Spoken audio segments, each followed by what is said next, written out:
Le premier livre de Samuel. Chapitre 1. Il y avait un homme de Ramathaïm Tsophim, de la montagne d'Éphraïm, nommé Elkana, fils de Jéroham, fils d'Élihu, fils de Tohu, fils de Tsuf, Éphratien. Il avait deux femmes, dont l'une s'appelait Anne et l'autre Péninna. Péninna avait des enfants, mais Anne n'en avait point. Chaque année, cet homme montait de sa ville à Silo pour se prosterner devant l'Éternel des armées et pour lui offrir des sacrifices. Là se trouvaient les deux fils d'Éli, Ophni et Phiné, sacrificateurs de l'Éternel. Le jour où Elkana offrait son sacrifice, il donnait des portions à Péninna, sa femme, et à tous les fils et à toutes les filles qu'il avait d'elle. Mais il donnait à Anne une portion double, car il aimait Anne, que l'Éternel avait rendue stérile. Sa rivale lui prodiguait les mortifications pour la porter à s'irriter de ce que l'Éternel l'avait rendue stérile, et toutes les années il en était ainsi. Chaque fois qu'Anne montait à la maison de l'Éternel, Péninna la mortifiait de la même manière. Alors elle pleurait et ne mangeait point. Elkana, son mari, lui disait « Anne, pourquoi pleures-tu et ne manges-tu pas? Pourquoi ton cœur est-il attristé? Est-ce que je ne vaux pas pour toi mieux que 10 fils ?» Anne se leva après que l'on eut mangé et bu à Silo. Le sacrificateur Éli était assis sur un siège près de l'un des poteaux du temple de l'Éternel. Et l'amertume dans l'âme, elle pria l'Éternel et versa des pleurs.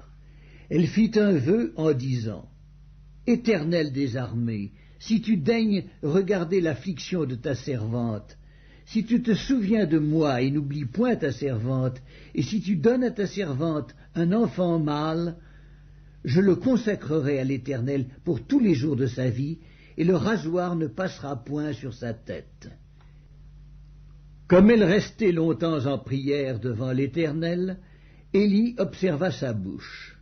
Anne parlait dans son cœur et ne faisait que remuer les lèvres, mais on n'entendait point sa voix.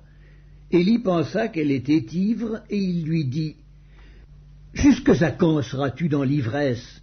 Fais passer ton vin. » Anne répondit « Non, mon Seigneur, je suis une femme qui souffre en son cœur, et je n'ai bu ni vin ni boisson enivrante, mais je répandais mon âme devant l'Éternel. Ne prends pas ta servante pour une femme pervertie, car c'est l'excès de ma douleur et de mon chagrin qui m'a fait parler jusqu'à présent. » Éli reprit la parole, et il dit « Va-en en paix, et que le Dieu d'Israël exauce la prière que tu lui as adressée. » Elle dit « Que ta servante trouve grâce à tes yeux. » Et cette femme s'en alla. Elle mangea, et son visage ne fut plus le même. Ils se levèrent de bon matin, et après s'être prosternés devant l'Éternel, ils s'en retournèrent et revinrent dans leur maison à Rama. Elkana connut Anne, sa femme, et l'Éternel se souvint d'elle. Dans le cours de l'année, Anne devint enceinte, et elle enfanta un fils, qu'elle nomma Samuel, car, dit-elle, je l'ai demandé à l'Éternel. Son mari, Elkana, monta ensuite avec toute sa maison pour offrir à l'Éternel le sacrifice annuel et pour accomplir son vœu. Mais Anne ne monta point, et elle dit à son mari, « Lorsque l'enfant sera sevré, je le mènerai afin qu'il soit présenté devant l'Éternel et qu'il reste là pour toujours. » Elkana, son mari, lui dit, « Fais ce qui te semblera bon, attends de l'avoir sevré.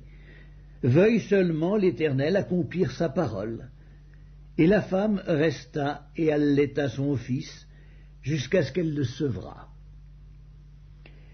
Quand elle l'eut sevré, elle le fit monter avec elle et prit 3 taureaux, un épha de farine et une outre de vin. Elle le mena dans la maison de l'Éternel à Silo. L'enfant était encore tout jeune. Ils égorgèrent les taureaux et ils conduisirent l'enfant à Éli. Anne dit « Mon Seigneur, pardon. Aussi vrai que ton âme vit, mon Seigneur, Je suis cette femme qui me tenais ici près de toi pour prier l'Éternel. C'était pour cet enfant que je priais, et l'Éternel a exaucé la prière que je lui adressais. Aussi je veux le prêter à l'Éternel. Il sera toute sa vie prêté à l'Éternel. Et ils se prosternèrent là devant l'Éternel.